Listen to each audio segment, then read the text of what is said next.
Hold on. Well, it's all over now. It's all Gilbane's glory to wrap this baby up at this point, right? Yeah, they got it under control. Yeah, got it. Don't jinx him now, though, Chuck.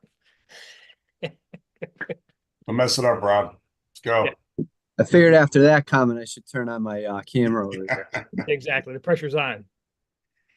Got it. So it's 5:31. I think we have a quorum. Let me open up the agenda here. So Cordova, public comment. Do we have any public comments? No, we don't. Good. Number 3, item of prior minutes of May 20th, 2024. Would anyone like to make a motion? Sure, I will. I'll make that. Do we have a second? Second. George seconded. All in favor? Aye. Aye. Got it. Beautiful. Old business, none. Moving on to new business. Architects review. Thank you, Mr. Chair, members of the committee. First of all, my colleague Tim Mayu is currently in the attendees. He'll be participating in some of these building committee meetings as the project architect. He's basically the eyes and ears of Tecton day to day and has been shouldering a lot of the construction administration. So if he can be let in at some point, Raquel, that would be great. I did, Justin, but he declined a few times, so I'm not quite sure. Okay. Okay. Some people don't like the glory, Justin. They Yeah, don't. that's all right. Think behind the scenes. I got it. That's fine. Okay, so we've been issuing in your packet, your meeting packet, you should have the last several weekly reports. We're issuing these weekly to Colliers. They package everything up with their reports and put them in to your update. The key points, last 7 days, I'll take from the most recent report. Last 7 days, we've received 3 construction RFIs for a total of 75, 16 submittals for a total of 214. So definitely still in the crunch of submittals as they're being submitted. You do have application for payment number 3. We have the pencil review ongoing for that. We're attending weekly building information modeling coordination meetings, OAC meetings, and kickoff meetings for construction. The other thing that I'll note is that we have started to populate the calendar for FF&E and technology meetings. Our kickoff meeting being June 19th virtually with members of the district. So that is going, as I mentioned at previous meetings, that's going to take on, a 4 to 5 month process before we get to PCR review for FF&E technology and playscapes. So we're starting that right at the start of the summer, and we'll likely be circling back to this committee in the fall for approvals. So we'll keep you updated as we go along here. Other than that, I'm happy to answer any questions.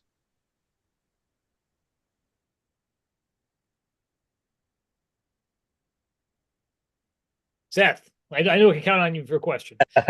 Yeah, somebody has to. My understanding is that a couple statutes passed this last session into law that look like they may offer some encouragement in terms of additional reimbursement levels or higher reimbursement levels for projects. And I'm just wondering if anybody knows anything about that and whether it would positively impact our project. So Chuck, I don't know if you want to take that. I can lobby that over to you. Yeah. Fortunately, I actually just read the bill today. Actually, I was kind of going through and making some cliff notes to send out to our, all our clients. I didn't see any that jumped out for us, Seth. I mean, we do have that additional 10% because of the cost of being, building new, the same as, renovating. The only one that might we might be able to look into is I think there's some language on the school readiness program. They actually changed it from school readiness to early childhood and education program, just a verbiage change. But there is some potential there, but I would have to look into it. I think that the primary one I know there, and I just read it literally today, was they talked about if there's a dedicated facility for early childhood education that they can get additional 15 percentage points, not to exceed 100% reimbursement. But other than that, I didn't see anything that caught my eye that would say, hey, we should go for more, and we're getting the additional 10%. So that's great in itself. Chuck, there was nothing, Thank you. maybe it was in a different bill. What about the help for photovoltaics? Can you say that again, Woody? I'm sorry. The help, and I read a bill, but I don't remember the number. Seth might, for the photovoltaic assistance from the state that did pass. I'd have to, I didn't see anything with respect to increased percentage. I did read there was language, at least in the bill that's the priority list bill. They actually lumped a lot in. I only read the priority list portion. It's 258 pages long, the bill. So it might be in the earlier part. Ours started like page 151, I want to say. So there's a lot of language in this bill. I know they passed saying that they're going to require a feasibility study for the use of photovoltaics in the grant application. So that's coming up where they want to encourage the use of it. Most of our projects have been PV ready at the very least, if not incorporating them. As far as increased reimbursement, I didn't see anything to that effect, but I only read over it once, Woody, so I'd have to go back and reread that. Yeah, well, yeah, I think it was the increased funding amounts, for schools, that they wouldn't be capped at a certain number. I think it was a separate. I don't think it was the education board. It was the energy stuff. I think Yes, really, it was energy. Yeah. yeah. So I think they increased the amount of funding that would be available for K-12 program, so it wouldn't be limited. Yeah, it looked like talking with some other of our colleagues that they released they had this, having the surplus over the last couple of years. It sounds like they released some funds to take care of some notwithstanding legislation, some other incentives throughout the state of Connecticut. I think there's some projects that got hit by the COVID, like we did to a degree. I think we're getting through that on this project, but I know there's a lot of notwithstanding for other projects throughout the state of Connecticut in the bill. Well, we know what is coming from the IRA, but I don't think we've dialed in anything specific from the state. Can you elaborate on what that program is, Graham? Do you know how much it is? I'll send you an article. I think it was basically opening up. I mean, I guess it was, and this is more inside baseball that you'd probably be more familiar with, but as the ZRECs, there was some kind of capacity limitation in the number of ZRECs that schools could participate in that I wasn't aware of, but I guess they quadrupled the number or whatever more than that, so there shouldn't be any limitation. Will we still have to go through a bid on those, or I thought municipalities were kind of going to just be able to apply and receive? I think that's in effect what's going to happen now, but yeah, well, that makes a huge difference in the cost of this thing. So can I just add, Woody, there's section 160 of the Education Act that passed, the big omnibus education bill. And section 160 is entitled Energy Funds and School Construction Grants. And it's very short. Just the blurb on it says excludes certain energy related funds from the state funds that must be subtracted from the total project cost when calculating a school construction grant. So it sounds to me like it's kind of a double negative. That sounds to me like what they're saying is the net effect is if you don't have to subtract out those energy related funds from the total project cost when calculating the construction grant, that the construction grant would in effect be larger. Yeah, I think this came up relative to Manchester's. They were getting the IRA funding, the $3 million, and I think they were being told that they would have to subtract that from the state grant. They would discount that. Okay. They got clarification last week that that was not the case, and the $3 million. Now it wouldn't help us, couldn't go to the top line, but it wouldn't have to come off the bottom line, if you know what I mean. Yeah. And that was then they clarified that because Manchester is like a year ahead of us, and they're the ones in theory are going to get the giant check sooner than later. I've been in touch with the team up there, asking them, let me know when you get the big check. So I want to make sure whatever you did, we want to do the same thing. Yeah, and I read something to that effect. Granted, they only refer to state funds; they don't refer to federal funds or anything Right, exactly. else. So It's very specific. If you get other state funds in another form, they're going to reduce that from the reimbursement, but they didn't talk about federal or other type of grants. Yeah, I think that. exactly. So that would have been painful if they pulled the 3 million out, of the state grants if you got the federal grant, but that does not be the case. And I think they clarified the like the Eversort rebates, that they would not be likewise counted against you,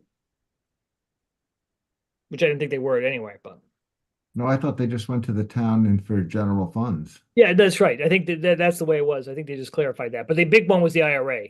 Yeah, clearly. Well, I'd sure like to know what, we can do in terms of applying for that, because the recs are pretty generous at this point. So, if we put in 500 kilowatts, that's that's a lot of recs.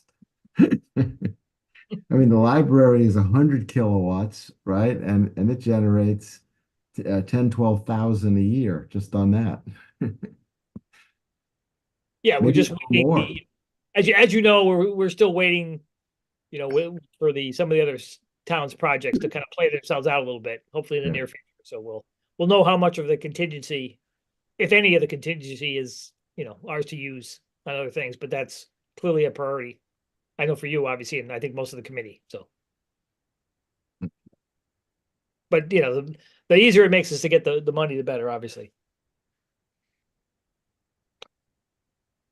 So, any other questions for Justin before we move to Robert with the, hope you got pictures here, Robert. I know that's always a highlight of every meeting. So I think nothing else no questions for Justin. If you go, you're up. All right, thank you, Mr. Chair. I'm gonna make you wait a couple minutes for the pictures. But just overall, project's still on schedule as far as the construction activity, so we're happy with the progress. Hopefully starting the downhill turn on the submittals. On our end, we're probably right around the midway part, but starting to trend through, kind of more starting to look to close stuff out and get into the finishes. This week our summer intern will be starting, so we'll be adding a 5th member to the team in the trailer. So Samantha will be starting tomorrow and should be on staff through late August. A couple good meetings we've had. Well, one scheduled for tomorrow. We have our kickoff with Connecticut Water. So the water main extension from over by Daniel Hand in Green Hill Road. That work will be kicking off in earnest that Monday the 17th. But we have Connecticut Water coming in tomorrow to the trailer to sit with them for an hour and just kind of meet their inspectors and their kind of field staff that's going to be assisting on that water line extension. And then last week on Friday, we had a kickoff for the steel fabrication. So the steel, the first portion of the building that we need the steel for, that materials arrived at United Steel Shop in East Hartford. And they've actually are in the preliminary stages of starting to fabricate that. So we coordinated with Tri-State and Michael Horton in Colliers as far as making sure we have the proper field shop inspections lined up through Tri-State, and just kind of an overview of the process and any watchouts or any kind of lessons learned that we should be aware of. So that was a good meeting. And then this will probably be the last meeting that I have to share my illustrious photos. We actually brought on a drone, local resident from Madison who has a drone business. So they'll be coming out and flying flying the drone periodically, so I'll be able to actually present some aerial photos versus taking you through my little slideshow here. But one last round for everyone. The JC drones out of Madison? Yes, correct. Yep. All right, so hopefully everyone can see my screen. So, just a couple items to point out. We're still obviously in the concrete and foundation work, some site work, and then we're drilling for the geothermal wells. So we're up to pushing past 20 wells at this point, closer to 25. But what you'll see in this photo is, so this is the backside. So this is the side of that 7-line retaining wall that faces Mungertown Road. And what you can see is we're starting to backfill and put the waterproofing on for that 7-line wall. So that's a big milestone, because as we bring that up, we'll be able to continue on towards Mungertown Road with the foundations. So this is stepping back. This would be my back would be to Green Hill Road. So we're looking towards I-95 in this image, but this kind of shows you the middle of the building and how that foundation steps. Where my cursor is to the left side, that's your lower area B. And then you can see how we stepped up, and then everything to the right over here, that's into area A.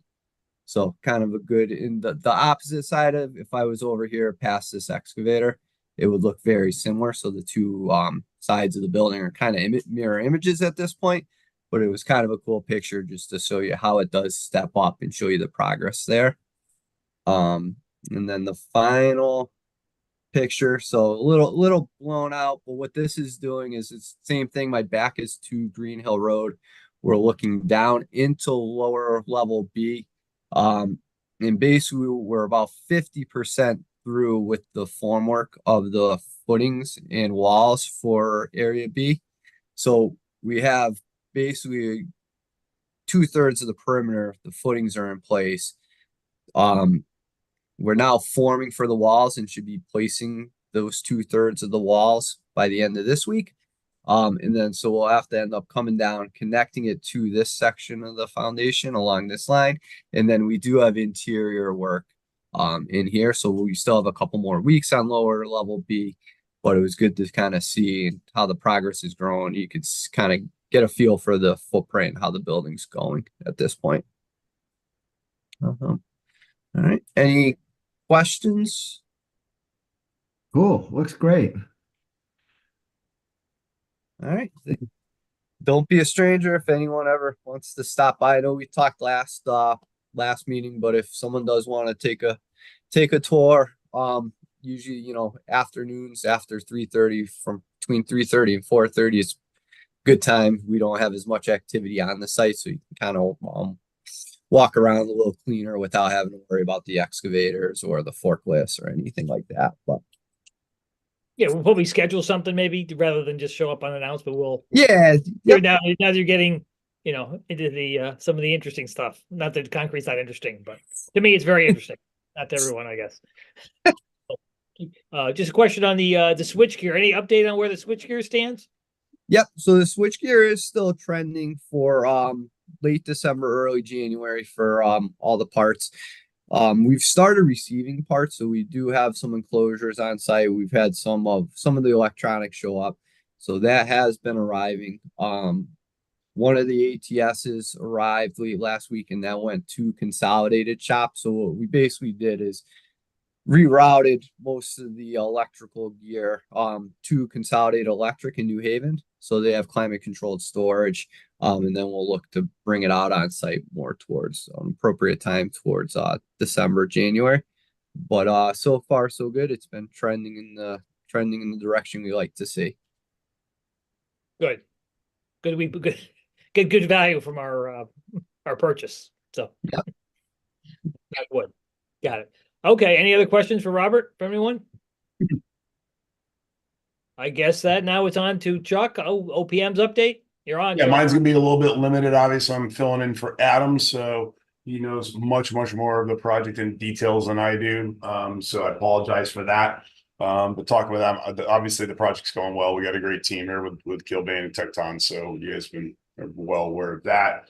For it, I know from the state side, we just, I think, submitted our next grant reimbursement application with the state, try to keep up with that. We want to make sure we maintain, the reimbursement requests as we go. The requirements, Adam's probably mentioned, getting tighter, more stringent. Actually, I think it's going to be good towards the end in the audit, given we're early in their process. So, but from a financial perspective, we're keeping things tight so we get to the end of the job. Hopefully we can close out sooner than a lot of our other projects we've seen in the past. And just state change orders, et cetera, take a little while for that. So, but other than that, I think Rob and Justin gave you guys most of the updates. Yeah, I think it's pretty well. No news is good news, as they say. So the less you have to say, the better it is. Chuck, no offense. You know what I mean? Got it. Moving on to item number 5, is any review potential awards and procurements that we vote to approve? Is there any Yeah, so Graham, there is one change order. It's a credit change order actually, in the amount of $7,408 for a thermal break material. Justin, maybe you want to expand upon that a little bit? Yeah, this is more or less at the intersection of the footing and the foundation wall. We have a thermal break, basically a compressible piece of insulation. It's a very expensive product, and we're aware of that. And we are able to have a dimensional change from 8.5 inches to 5.5 inches. And you chase that around the perimeter of the building at the bottom of the brick shelf. And you get, this is a straight material credit. So it's an easy one to recommend. Yeah, so yeah, I like credits. Everyone likes credits. Yeah. And no effect on any thermal performance or anything like that. No. But No. got it. Okay. At this point, Adam usually pulls up a motion to Oh yeah, let approve. me pull that up. I got that up. For Okay, you. you got that? Yep. I wouldn't want to put you on the spot, Chuck. No, I had it ready actually. Okay. Make sure it's the right one. So I'll zoom in there. Anybody see that? Okay. Good. Yep. So would anyone like to make a motion? I'll make the motion. Okay, thank you, Sharon. Go ahead. Motion to approve ATP 12 for a change to Gilbane's existing construction contract for a credit in the amount of $7,408 for the change to the thermal break material per bulletin 005. Thank you. Do we have a second? I'll second. He beat you, George. Woody. Got it. So, Did what I do you- beat you, George? 20 minutes. What do you got? What do you got ahead of George? All in favor? Hi. Aye. Unanimous.